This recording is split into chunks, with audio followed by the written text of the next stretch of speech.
Израел и Хезболах се чини дека се поблиску од кога било до целосна војна, со ескалација на напади од двете страни против цивилни и воени цели.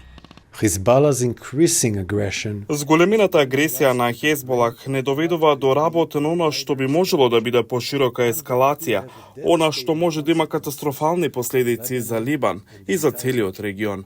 Хезболах ја загрозува иднината на Либан, за да може да го штити Хамас.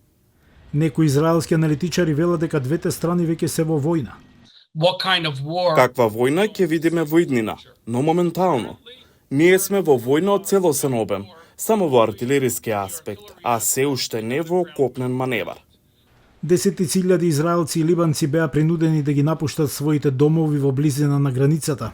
Израелските аналитичари велат дека целосната војна со Хезболах би однела поголема жртва од 8-месечната борба против Хамас во Газа.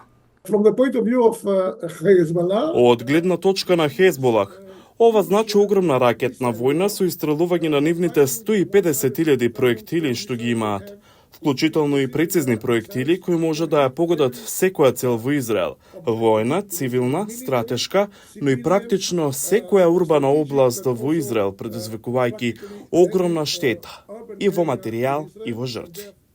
Израел ја предупреди либанската влада дека целата земја, не само Хезболах на југ, ќе претрпи голема штета при израелско бомбардирање. Лидерот на Хезболах, Хасан Насралах, вели дека секој договор за прекин на борбите со Израел е поврзан со прекинот на огнот меѓу Израел и Хамас во Газа. Се надеваме дека во секој момент војната ќе престане, но ако Нетањаху инсистира на војна, ќе го одведе ционистичкиот ентитет до катастрофа и ќе го одведе спротивниот фронт до голема и горда историска победа.